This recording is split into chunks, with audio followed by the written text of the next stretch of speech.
Okay, ladies and gentlemen, welcome in to the Woo Dynasty Fantasy Football Podcast, Season 1, Episode 2. It's PEETEEZEE back with you. On this episode, we have Travis Rhodes with us doing best and worst offseason GMs. How you doing, Travis? I'm doing well tonight, Ryan. I'm happy to be on here. It's an honor. I know this is one of the first shows, so I'm really happy you asked me to be on here, and I'm excited to talk shit on the rest of our league. Sounds good. Me too. That's my favorite part. So let's get into it here. Let's make sure we got all our technical difficulties worked out here. Can you see the screen? I can, yes. All right. So I thought we'd just start here. A little bit of downtime over the Christmas holidays. We'll go through the transactions, look at who's making the good moves, who's making the bad moves, and then at the end we'll go through who we think did the best and the worst so far this offseason. First up, we got a trade between Hardy and Hunsberger.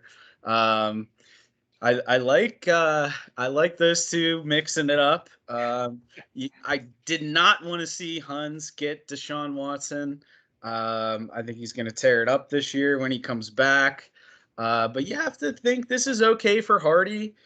He has Joey Burrow, so he doesn't necessarily need another quarterback. And he's getting Cam Sutton now with Rusty, and Damian Harris is a pretty solid running back. So not a bad trade for Hardy.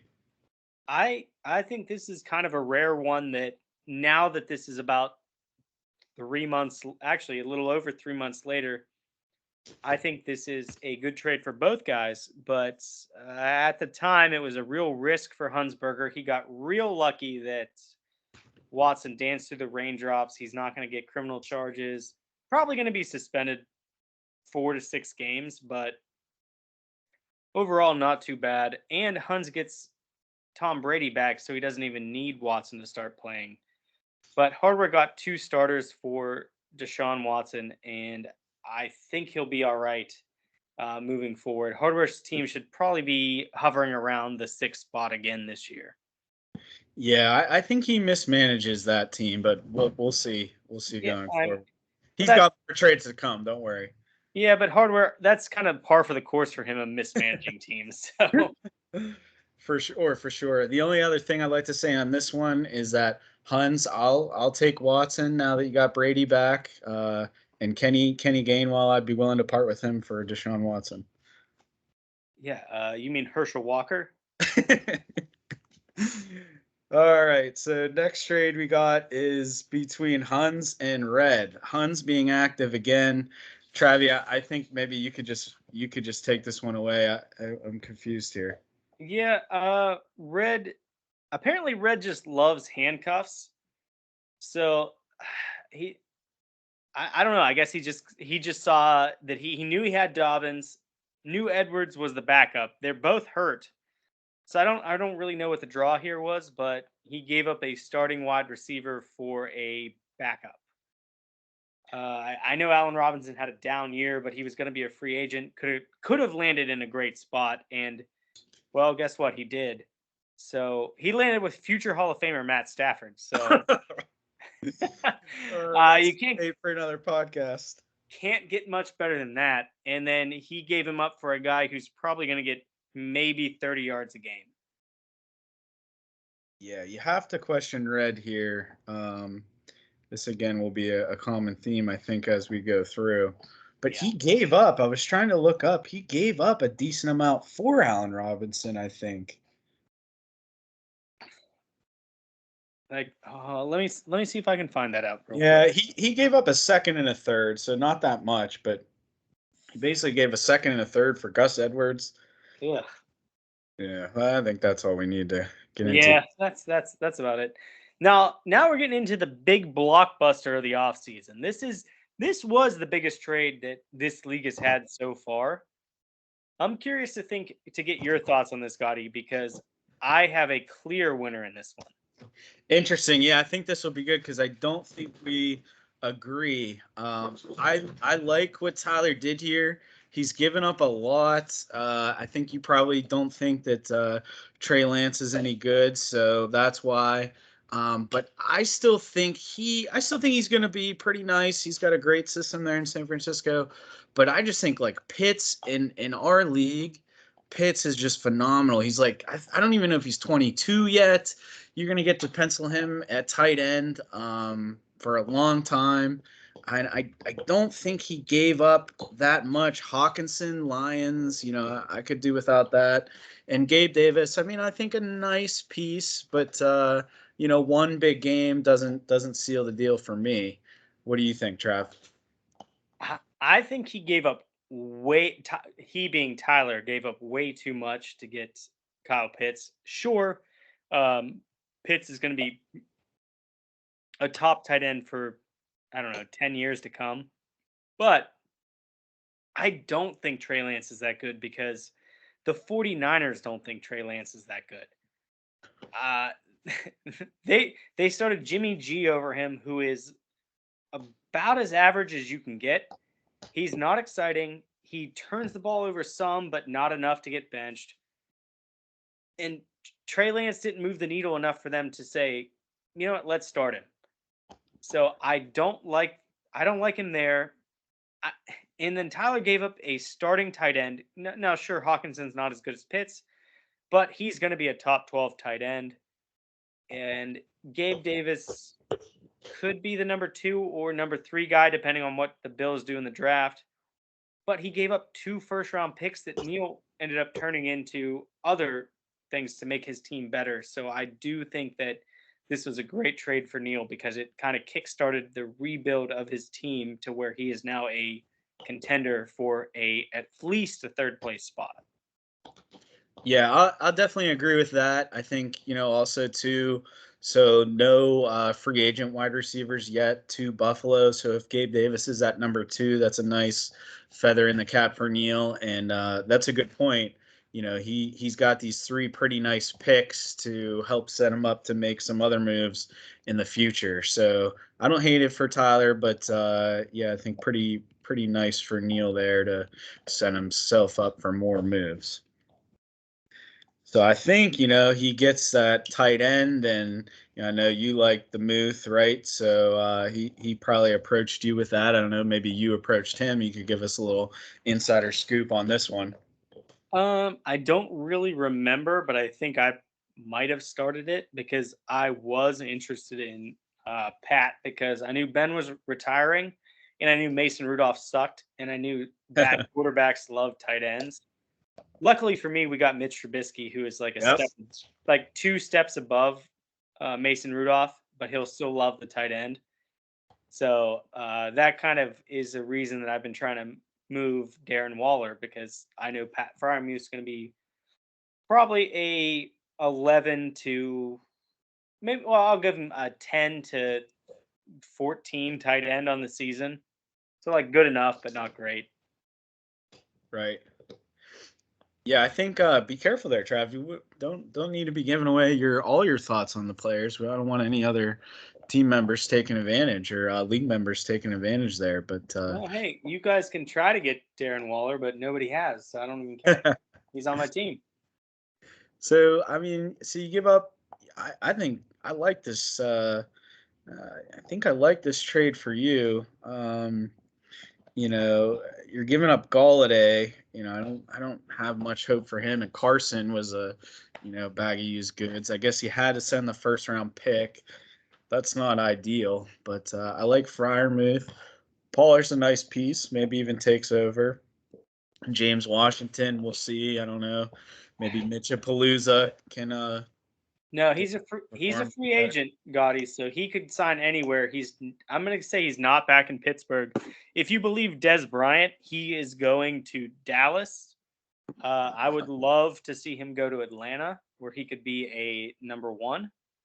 I don't think he's good enough to be a number 1, but he could be a Christian Kirk in Atlanta for half the price. Right. But no, I like Washington's talent. I just think Pittsburgh never gave him the chance to actually be good. But I think he makes more contested catches than Chase Claypool, but they just don't play him. So I'm happy he got out of Pittsburgh. I hope his career can take off from here. we call Claypool Clay Puss or Clay Poop, I depending like on it. how he's playing that day. It's probably either or because all he does is jump up and backwards to try to catch a ball at his knees, and then he'll drop it. So Great stuff. Great stuff. All right, let's take a look at the next move here. We get Neil involved again with Red again. uh, That's can jeez. can we just agree that Red seems to be the league whipping boy? Like, if you just want to get a good trade, just go to Red, and he's just going to say yes, please. I don't know. It might be a thing with Neil. I mean, we'd have to go through Red questionable trades, but so far it's like Neil's got something on him. Yeah, Something pictures with the handcuffs and Sarah maybe. or something. I guess he must know something because he got a hell of a deal. Now, granted, when this trade happened, Jerry Judy wasn't going to catch passes from Russ Wilson, but even at the time, even if it was Drew Lock throwing to Jerry Judy, this was a great trade for Neil. Yeah, great trade. It doesn't make any sense. You got young Jerry Judy's still young. What's going to be his third year in the league? I think he's going to be 22, 23 tops. He's getting them for a third round pick and next year's second round pick and another handcuff. Yeah. Killing I us, think Red. if We we don't even learn need to anything spend any from more that, time. it's just that Red loves handcuffs. So if you see a running back on Red's team, go pick up the handcuff, try to trade him to him, I guess. We're gonna have to get some sort of handcuffs to sponsor this podcast. Red, what brand of handcuffs do you use? We'll get them as a sponsor.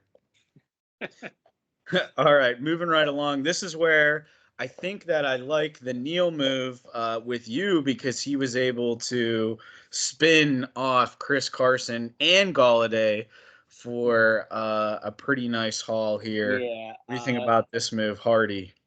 Well, if I can tell you how I felt in the moment when I saw this trade was accepted. I was pissed because if I knew this trade was out there, I would have just traded hardware directly. Chris Carson may or may not play football again with that neck injury. That's going to be very difficult. Kenny Galladay, not very good. And then he's got to catch passes from either Tyrod Taylor or Daniel Jones.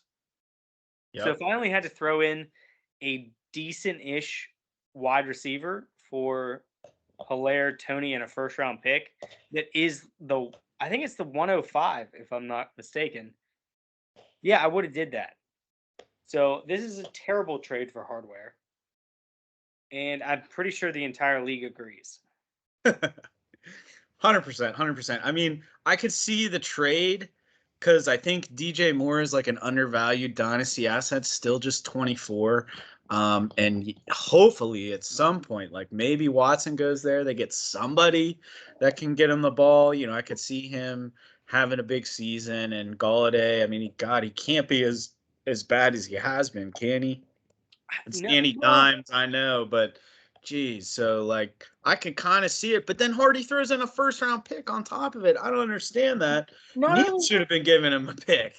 not only a first round pick, he's getting Clyde Edwards-Helaire, first round pick. Kadarius Toney, first round pick, and he's Yeah. getting the 105 that could be, I don't know, Drake London or someone good.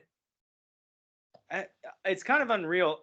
DJ Moore, even with a bad quarterback, he's locked into an RB or a wide receiver 2. If they happen to get somebody competent down there in Carolina, he's going to be a borderline wide receiver 1. So I that's a good piece, but the other two are so trash that it doesn't make sense for the rest of the trade. Yeah, doesn't make any sense. Hardy's only hope here is that quarterback goes to Carolina. Carson somehow keeps playing, I guess, like the whole thing never happened. And Yeah. Galladay bounces back, and then you see CEH turns out to be a bust. Tony is always hurt, like you said, and Mm-hmm. then Neil fucks up his first round pick. But I'd call this the second worst trade of the offseason. Well, I can't even do that because there's been so many bad trades. But this next one, I think this takes the cake for me. I don't know if Meatball was he just like with the Twins and he just like literally didn't sleep for 72 straight hours. I have no explanation for this trade. In retrospect, I'm not even sure why I approved this trade. This is just horrendous. Well, I think that Meatball just sends out so many shitty trades. He must have got confused on who was on whose team. So I think he thought he was getting Godwin for Chark and Osborne. So he Had to sent be, right? that, not realizing how bad it was for him, because that is a trade that he would have. That's a trade he would ask for Godwin. So Right. I think that must be what happened because there's no other explanation. I mean, That's thank goodness. hilarious. Now it finally makes sense. Yeah, This makes sense to me. yeah. I mean, thank goodness DJ Chark landed in Detroit so he can get some value out of that trade. I mean, what do you say here? This is a wide receiver 4 and a wide receiver 5 for Godwin, or is this a wide receiver 6 and a wide receiver 5 for Godwin? I mean, geez, Uh, I I mean, Shark. Neither of these guys might be. They might not even be a wide receiver 4. I don't know. Chark's getting paid well. It's all going to depend on Goff. I'd say Chark's ceiling is probably wide receiver 36. Right. So the last end of the wide receiver 3. Jeez. KJ Osborne, probably a wide receiver 5 at best. Yeah, I'm not. I guess he thought, well, Godwin has an ACL injury, so these other guys might play. Man, I don't know. I don't know what he was thinking on that one. he's gonna have to change his name from Sarah Baldwin's bitch to Neil's bitch. That's tough stuff. I wish he would. All right, Travi, here's another one you were involved with once again Neil. Yeah, I'll let you start off on the analysis on this one since I'm involved. Okay. Yeah, Brady's still not back, so what I'm thinking is you probably weaseled him like, yeah, Brady's not back, Godwin's hurt. You kind of weaseled him to get that extra first round pick, albeit a late one, but I always like snagging that when I can, and you never know when you can throw that into a different deal. Where hey, it comes 2024. I kind of forgot about this first round pick. Now I got 2 first round picks, and hopefully it's a good class. But yeah, giving up Metcalf, and then it looks even better now for you with Brady back and Rusty gone. Yeah, I don't really remember how I got the first round pick. I think I just added the 2024 one because he had so many in 2022 and 2023 that I figured he wouldn't care about the 24 one. He didn't. And I was also hoping that Godwin was going to go somewhere not Tampa Bay because I thought Brady was actually retired. Gotcha. Yeah. And I also thought Russell Wilson wasn't going to stay in Seattle. And Neil was very interested in Metcalf. So he had offered, I think, a few trades for Metcalf that I turned down. And then we finally landed on this one. All right. Nice. Travi wheeling and dealing on Neil for once. I think that's the only trade that Neil even debatably lost here this offseason. But next one's a quick one, pretty simple. I'm just like sick of Ayuk, and who knows what's going to happen with Lance or Jimmy G. And he didn't even play like the first 6 weeks of the season last year. For some reason, Neil seemed to like him, so I was able to jump back into the first round here. Pick 110, nothing to write home about, but hopefully get somebody solid there or trade out of it. So I don't know much else to say there. Yeah, I like it for you. I don't like Ayuk with Trey Lance because I don't think he's very good. Yeah, Ayuk is still young. It's not like he's trash or Oh anything. no, I think Ayuk is good. I don't think Trey Lance is good. Yeah, so we'll see on that one, but definitely a risk at the Bear Farm. So moving on here, we got you and Neil again getting busy. You're picking up CEH in a second, and you're dealing out Michael Carter. What are your thoughts on that? Well, my thoughts are that both of their ceilings are probably RB2. and I picked up an extra pick, so I was willing to do it. And at the end of the day, the Jets stink. Hilaire is on the Chiefs, and they're both going to be in a running back by committee to some extent. So I may as well take the guy who's on the better offense. Yeah, I like that. I think a lot of these moves, these are fun little moves where it's kind of more or less an equal trade, but if you like kind of like, do this plus, and so you pick up a pick, or maybe you pick up like a role player, something like that to help build the depth on your team. I like making those kind of moves. And I think you didn't have too many picks. You had traded a lot of your picks the Oh yeah. previous year to get players. So this is nice just to hop back in there and snag a player or allow some different flexibility. And yeah, I think another good trade for you here, Trav. You're picking up Christian Kirk for Van Jefferson plus nothing. I don't understand why Hardy did this. I think Kirk had so much of a higher value. You Well, don't love the landing spot in Jacksonville, but I mean he's a wide receiver 2, wide receiver 3. Van Jefferson is not that. yeah. So I can tell you a little bit why I got this. I was able to sell Eric on the uncertainty of Christian Kirk of where he could go, and at the time, obviously, when we're recording this, Allen Robinson has already signed in LA for the Rams. But at the time, it was Van Jefferson was going to be the locked on number 3 wide receiver, maybe even number 2 if Robert Woods wasn't able to come back. And obviously, even if they signed Odell Beckham, he wasn't going to come back till October, November.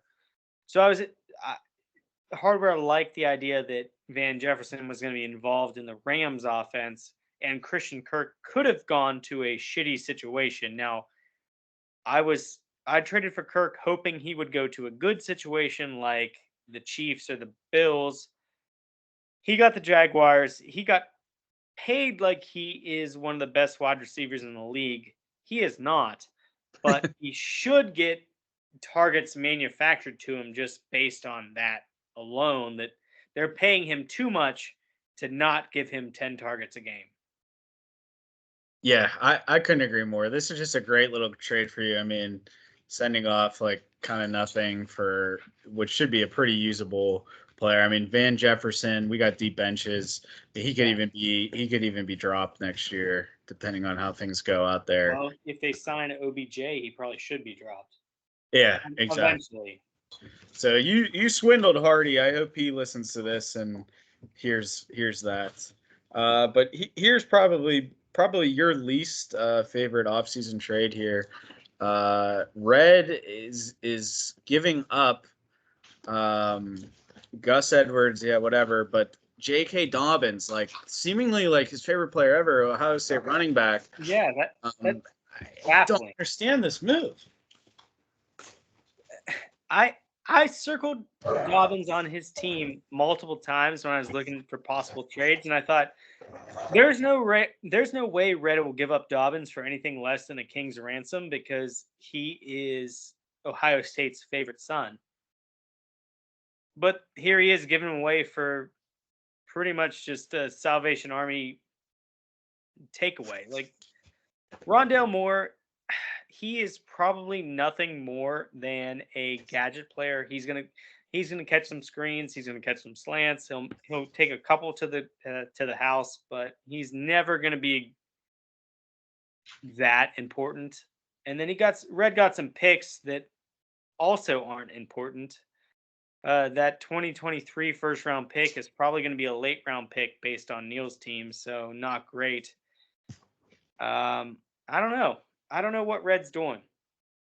Yeah, this again has to be a case, Neil's got the pictures, Sarah's got Red handcuffed to the bed or something, because I wouldn't, Dobbins, yeah, he was hurt this year, but he's one of those running backs. I mean, a lot of running backs this year were traded on teams that were, it had to be in rebuild mode.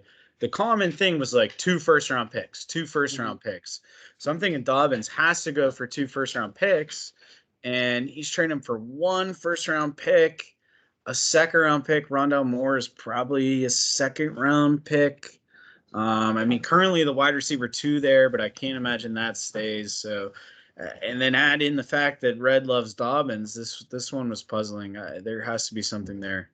Yeah. But I mean, Neil and Red, they're really heading in opposite directions with their Maybe, moves.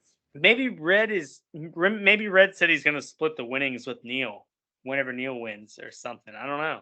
I better not find out about that because I try to approve these trades unless they're completely unbalanced. Better not hear about that, Red. All right, so you're picking up here a second round pick for Chenault. I don't think really a whole lot to discuss there. I just like it. Like he's a bum. Jaguars signed a lot of guys. Pick up a second round pick. Not much more needs to be said. Nope. Ty's just hoping he turns out well. Maybe he will. Probably not. And then here's another one with Red. I mean, this isn't as bad as some of the other ones. I don't totally hate it. Red needs some players and is in a rebuild. But I feel like he gave up stuff to get more. He gave up Dobbins, Mm-hmm. and then some transactions happened. Again, they probably draft a wide receiver in the draft, but right now what was he, a second round pick in the NFL draft last year? Yeah. And he's their wide receiver 2 as of now. So I'm not sure why you don't hold on to that and see what happens in the draft. Maybe he's thinking sell him before, but Yeah. I Well, feel like the upside here is a lot more to be gained than the downside with Rondo. and you got to add in that he is getting a second round pick from Huns, which is the 212. Good point. 24th pick for Yeah. Rondo. So Yes. Rondell Moore is better than that. So I don't know why he's doing that. Yeah, I'd say last year he probably ranged from like pick 10 to pick 20, pick 18, something like that, depending on, is it a PPR or Right. standard, whatever. Right. I picked him up at like pick 18. He dropped pretty far in our draft, being that it's a standard, no PPR. But yeah, Even once again, I'm not loving Red's moves here. no, not at all.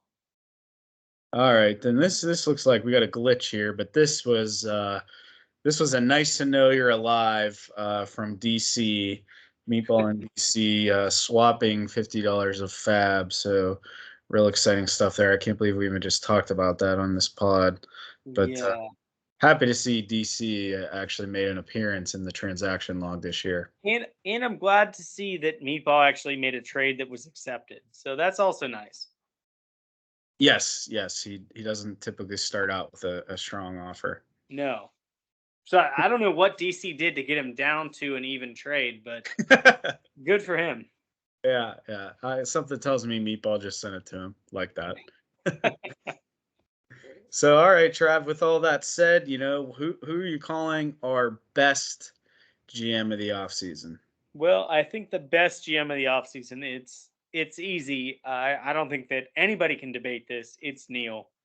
It's good to Out of see that he has taken all the time that he has.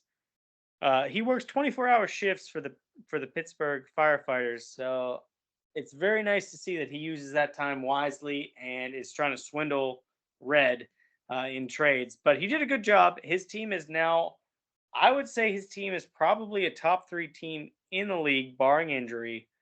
And last year, on the last game of the season last year, his team was easily one of the worst 3. Now he's arguably one of the best 3. So he did a great job. He's far and away the best GM, I think. Yep. Couldn't agree more. It's not really debatable.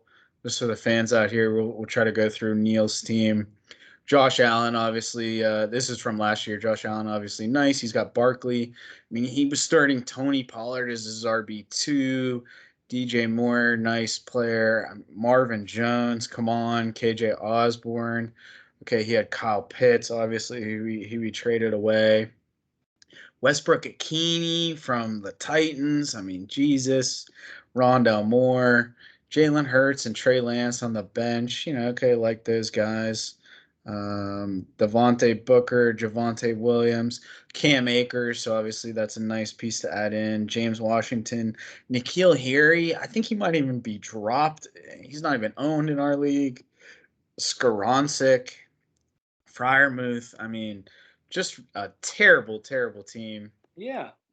And yeah, I agree with you. Now with all those moves, he's probably a top three team in the league at this point. Really, really puzzling by some of the some of the moves there, but got to give him credit. Got to give him credit for sure. Yep. All right. So then, if we agree with that, but Ryan, let me ask you: who do you think are the worst GM or GMs in this league? Well, if you're listening to this, you're definitely going to think this red guy with the handcuffs has to be him. These are some bad trades. I mean, these are trades that you think if you have a serious league, the trade there's no way that trade could even go through. You And you Red think didn't just make one of those this year. you think that Aiden was the one running his team? I would think that would be better for Red. I'm not sure, but geez, oh man, something wasn't right there with Red for the last couple months. But what I'm going to say though is Red is one step above Weezy, Snyder, and DC because at least he's making some moves. He's active. He'll reject some trades. He'll offer some bad trades. He'll accept some bad trades. But at least he's playing the game, you know. And his team probably falls off, but he'll get some good draft picks next year. Sell a couple guys, rebuild. But Weezy, DC, Meatball, they don't do anything. They haven't made any moves. Snyder just finally started rejecting trades for the first time all off season. So they're definitely my worst GMs just for non-activity. Um, yeah, I'm a little surprised you went there, but I completely agree. They were my three picks for the worst GMs too, because even worse than making bad trades is making no trades at all. And they're just standing pat with their team that is all. I don't know this for a fact, but all their teams didn't make the playoffs. So they you got to do something, and they're doing nothing. So even Meatball offering us awful trades or Red accepting terrible trades are still better than Snyder or DC. Our trades just stay there for 2 weeks, maybe a month. Nobody accepts them. Nobody rejects them. You guys got to do something, but we're also saying this on a podcast that they're not going to listen to. So maybe just avoid trying to trade them, and I guess just try to trade Red because there's a good chance you're going to get his best player. Yeah, I'm going to have to look real quick after this to see if he has any good players left. Yeah, he's got one or two. You may be able to give your whole draft class for Jonathan Taylor. You never know what's going to happen. I've been trying. I offered two draft classes, but haven't been able to get him to bite. But I'll make Neil a deal where I give him somebody, and he gives me those pictures, and then I'll be able to start making lots of deals with Red. That's almost more valuable than the players, apparently. Yeah, for sure. All right, Travi. Well, thanks for joining me. Hopefully, the league does listen to this. I know all of our fans out there are going to be very excited to listen to this episode. I'm sure they will. Tyler and David, I'm sure, will be happy to hear this. And then anybody else who may or may not listen to this. But it was a pleasure being on, Ryan. Thank you for having me. All right, Trav, you're the man. Thanks, bro. See you, buddy.